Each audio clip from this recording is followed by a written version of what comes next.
প্রিয় দর্শক, দেশ এবং প্রবাসে এই মুহূর্তে যে যেখান থেকে আমাদের ইউটিউব চ্যানেলটি দেখছেন সবাইকে প্রীতি এবং শুভেচ্ছা জানিয়ে শুরু করছি আজকের প্রতিবেদন। তো দর্শক, দেখতে পাচ্ছেন যে একজন বোন বসে আছে। আজকে আমরা আছি বোনটির জীবনের গল্প শুনবো।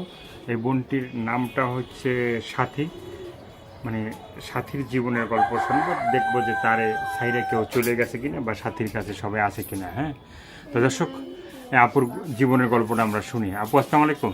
হ্যাঁ ভাই, ওয়ালাইকুম সালাম। একটু কি মানে নামটা বলা যাবে?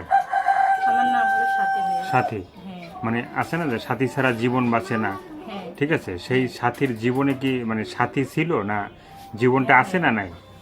সাথী ছিল, মানে ডিভোর্স হয়ে গেছে। আমার একটা মেয়ে আছে 4 বছরের, হুম, মানে ডিভোর্স হয়ে গেছে।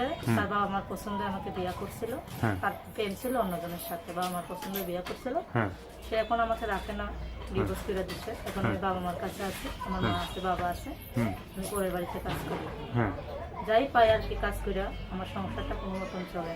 হ্যাঁ। আর কখনো প্রতিবেদনের সামনে আসিনি, এই প্রথম আমি প্রতিবেদনের সামনে আসছি। হ্যাঁ, যদি কোনো ভাই আমাকে ভালোবেসে বিয়ে করতে চায়, আমি বিয়ে বলবো। হুম।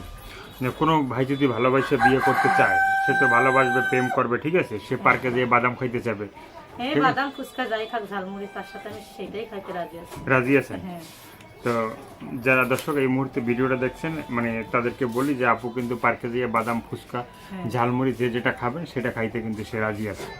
তো সাথী আপু, মানে কি গান বাজনা জানা আছে? গান বাজনা পারেন আপনি?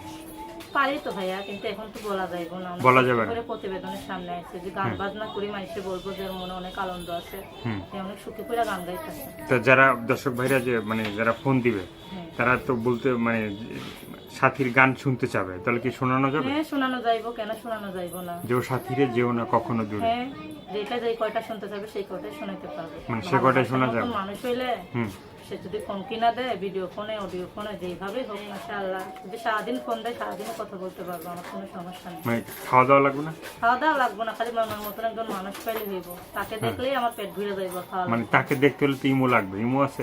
না ভাই, আমার ইমো মোবাইল, সে আমাকে যদি ভালোবাসে, সে আমাকে সব কিছু দিতে পারে, তাহলে সে আমাকে একটি মোবাইলও কিনে দিতে পারবে। হ্যাঁ। হ্যালো, তো আর কিছু বলার আছে?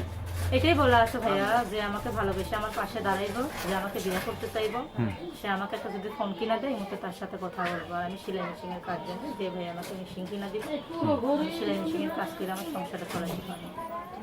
তো দর্শক, এই আপুর কথাগুলো শুনলেন, ভালো লাগলে অবশ্যই তার পাশে থাকবেন। সাহায্য, সহযোগিতা, প্রেম, ভালোবাসা, বিয়ের সাথে যে যেটা করবেন সেটা আপনাদের একান্তই ব্যক্তিগত ব্যাপার। ভালো থাকবেন, সুস্থ থাকবেন, 5 ওয়াক্ত নামাজ পড়বেন, আর দেশটাকে বেশি বেশি করে ভালোবাসবেন। যারা নতুন, চ্যানেলটি সাবস্ক্রাইব করে সঙ্গে থাকবেন। সবাইকে আল্লাহ হাফেজ, সবাই ভীষণ ভালো থাকবেন।